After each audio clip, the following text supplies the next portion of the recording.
অনুপ চেটিয়াকে কিন্তু বাংলাদেশ থেকে অ্যারেস্ট করা হয়েছে এবং 10টা অস্ত্র কিন্তু বাংলাদেশে পাওয়া গেছে। আবার অনেকে বলে থাকে বাংলাদেশের শান্তি বাহিনীর সাথে ভারতের সংযোগ আছে বিভিন্ন সময়।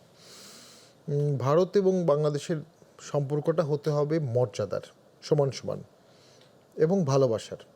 71 সেই বন্ধনটা করে দিয়েছিল। হ্যাঁ, 14 নিয়ে অনেকের প্রশ্ন থাকাটা খুবই স্বাভাবিক। 14, 18, 24-এ ভারতের উচিত ছিল রাজনৈতিক দলগুলোর সাথে সুসম্পর্ক গড়ে তোলা, বাংলাদেশের মানুষের সাথে। তবে অতীতে তো বিএনপি ছিল, তখন তো ভারতের সাথে সর্বোচ্চ সম্পর্ক ছিল। জিয়াউর রহমান নিজেও তো ভারতে গিয়েছিলেন মোবারকজি দেশাইয়ের সময়, এবং তাকে তখন কিন্তু স্বাধীনতার ঘোষক ভারতে বলা হয়। তো এটা ঠিক আছে। এখন শেখ হাসিনার পতনের পরে আগ বাড়িয়ে ভারতের সাথে কেন ঝগড়া করা হচ্ছে, খোঁচা মারা হচ্ছে, প্রভোক করা হচ্ছে, মানে এটিকে আগ বাড়িয়ে করা হচ্ছে, পুরোপুরি আগ বাড়িয়ে সম্পূর্ণ, এবং তফসিল পিরিয়ডে। এখন তফসিল পিরিয়ড।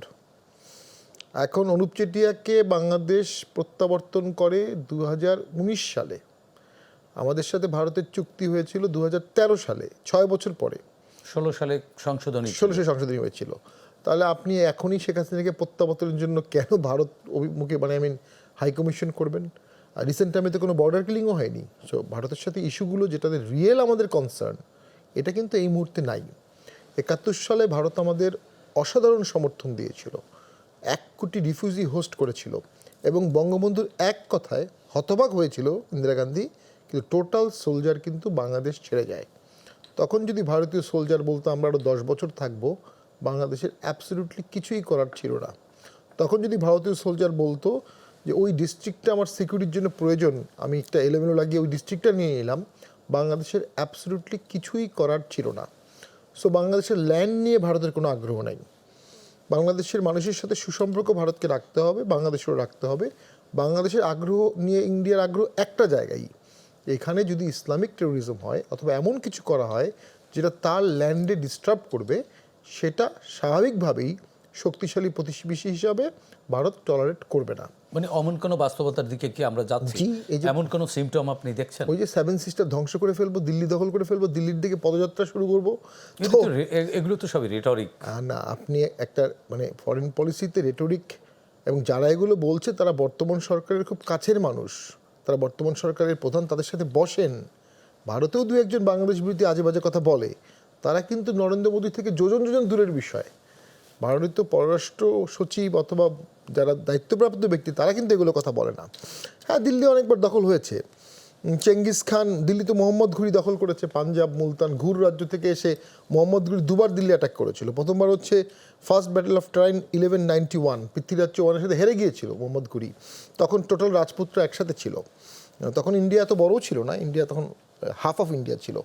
পরবর্তীবারে 5 জন রাজপুত মোহাম্মদ ঘুরিকে ইনভাইট করে যে আমরা আনহ্যাপি উইথ পৃথ্বীরাজ চৌহান, তুমি আসো। ওই 5 জন রাজপুত রাজার সহযোগিতায় 1192-তে দিল্লির পতন হয়।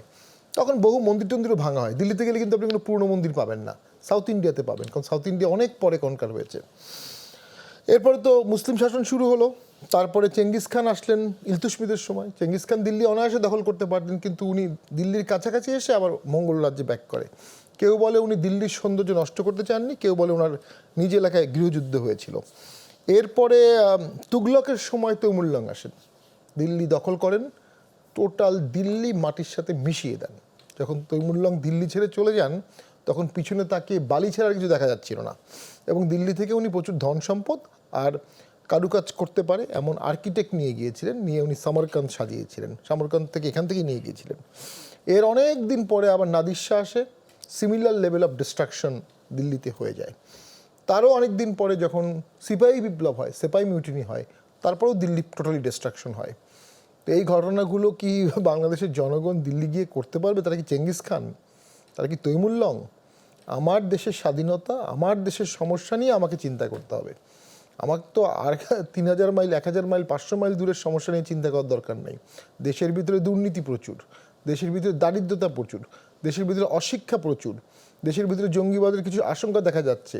তফসিল পিরিয়ডে ইন্ডিয়াকে এত বেশি খোঁজাখুঁজি করার অর্থ হচ্ছে কেউ কেউ একটা যুদ্ধ চাচ্ছে, কেউ কেউ চাচ্ছে ইন্ডিয়া অ্যাটাক করুক, ইন্ডিয়া রিয়্যাক্ট করুক। ইন্ডিয়া রিয়্যাক্ট করলে ভোটটা পিছিয়ে যাবে। এটা লাভকর। যারা দেশ চালাচ্ছে, যারা মপ করছে, যারা দেশের শাসনভার হাতে দেশ তো নিয়েছে, চালাচ্ছে প্রফেসর ইউনূসের নেতৃত্বে অন্তর্বর্তীকালীন না, সরকার। নেতৃত্ব- তার মানে কি অন্তর্বর্তীকালীন সরকার ইলেকশন পেছাতে চাচ্ছে? এই মুহূর্তে চাচ্ছে না? এ বিষয়ে আমার খুব মিশ্র প্রক্রিয়া। আমার কাছে মনে হয় ডক্টর ইউনূস স্যার সামহাও একটা ইলেকশন হয়তো বা চাচ্ছেন, কিন্তু উনি ইলেকশন করার জন্য যে ব্যাকগ্রাউন্ড ওয়ার্ক, শক্ত রাষ্ট্রীয় কাঠামো, এটা উনি করেননি। উনি আরেকটা এই ক্যারেক্টারই উনি ছেড়ে দিয়ে রেখেছেন যে ফ্যাক্টরসগুলো, অ্যাক্টরসগুলো, রুব্রিক্সগুলো কোনটা কোন দিকে যায়। তো আপনি মবকে বাংলাদেশে যদি ছেড়ে দেন, আর যে মবটা বিগত আন্দোলন করে জয়ী হয়েছে, সেই মব বাংলাদেশে কি নিয়ন্ত্রণ করা যায়? 24-এর অভ্যুত্থান কি মব ছিল? না, অভ্যুত্থান মব বলবো না, অভ্যুত্থানের পরে মব হয়েছে। সেই মবে 24-এর অভ্যুত্থানে অংশগ্রহণকারী, মবটা জয়ী হয়েছে। সেই মবটা ভেঙে ফেলছে, ধরছে, অ্যারেস্ট করছে। এই মব থাকলে কি ভোট হওয়া সম্ভব? কেন আপনি ইমার্জেন্সি দিলেন না? আপনি যেটা ভোট করতে চান, আপনাকে ভোটের 3 মাস 6 মাস আগে দেশটাকে শান্ত করতে হবে। এমার্জেন্সি 3 মাস দেওয়া উচিত ছিল বাই নাও। দেন তফসিলের সময় এমার্জেন্সি প্রত্যাহার করে সবাইকে ভোটের দিকে নেওয়া উচিত ছিল। সেটি কিন্তু করা হয়নি। আমরা মনে করি দেশে একটা উত্তেজনার পারদ বাড়ানো হচ্ছে, খুব উত্তেজনা, খুব উদ্দেশ্যপ্রণীতভাবে। জি, এবং এটা যারা করছে তারা দেশপ্রেমিক না। আমরা একটু রনি ভাইয়ের কাছ থেকে শুনে আসি। রনি ভাই, খুব উদ্দেশ্য প্রণোদিতভাবে উত্তেজনা বাড়ানো হচ্ছে, আপনি সমর্থন করেন? আপনি তো পার্লামেন্টেও ছিলেন, আওয়ামী লীগের পার্লামেন্টেরিয়ান ছিলেন, সেখান থেকে বেরিয়ে গিয়ে এখন রাজনীতি করছেন না, লেখালেখি করছেন, রাজনীতি নিয়ে গবেষণাও করছেন। এটা কি আসলে উদ্দেশ্য প্রণোদিতভাবে না? আংশিক সত্য, পুরোপুরিভাবে সত্য না। মূল ব্যাপারটা হলো যে এখানে অনেক পক্ষে অনেক কিছু করার চেষ্টা করছে। কিছু ঘটনা ঘটছে পর্দার আড়ালে, কিছু ঘটনা ঘটছে সামনে। এখন আমাদের সামনে যে বিষয়গুলো খুব বড় হয়ে দেখা দিচ্ছে, সেই বিষয়গুলিকে আমরা খুব মনে করছি যে এইগুলোই ঘটনা। যেমন ধরুন, হাদির উপর যে আক্রমণটা চললো, আমরা দেখলাম গুলি করার সময়টিতে, এবং গুলি করার পরে তিনি যে আহত হলেন, এরপরে ঘটনাপুঞ্জে আমাদের সামনে, এটা নিয়ে আমরা তর্ক বিতর্ক। কিন্তু পর্দার আড়ালে যারা এই কাজটা করেছেন, নিঃসন্দেহে তারা দীর্ঘদিন ধরে একটা মাস্টার প্ল্যান করে, একটা ম্যাটিকুলাস ডিজাইন করে এই কাজটি করেছেন, এতে কোনো সন্দেহ নাই। এখন সরকার যে কাজটা করছে, সেই কাজটা হলো যে এই হাদিকে এখন সিঙ্গাপুর নিতে হবে, জাস্ট আই ওয়াশ, তাকে চিকিৎসা দিতে হবে। কিন্তু সবচেয়ে বড় ব্যাপার হলো যে এই ঘটনাটা কেন ঘটলো। রনি ভাই, সেই কেন প্রশ্নের উত্তর শুনবো আমরা ছোট্ট একটা বিরতি থেকে ফিরে। দর্শক, আর কাবল প্রশ্নগুলো সহজ, নিশ্চয়ই ছোট্ট বিরতি, আমাদের সঙ্গেই থাকুন।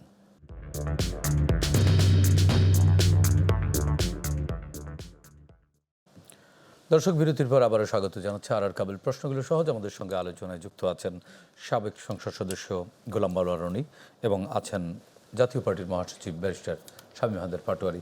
বিরতির আগে রনি ভাই, আপনার কাছে আলোচনা শুনছিলাম, আপনি বলছিলেন কেউ কেউ মাস্টার প্ল্যান করে পেছনে থেকে কেউ কেউ পরিস্থিতি এমন তৈরি করছে, বা হাদির যে চিকিৎসা তৎপরতা, এগুলো অনেকটা আই ওয়াশ। এমন মনে হচ্ছে কেন? সরকার তো যথেষ্ট আন্তরিক সব কাজেই দেখছে।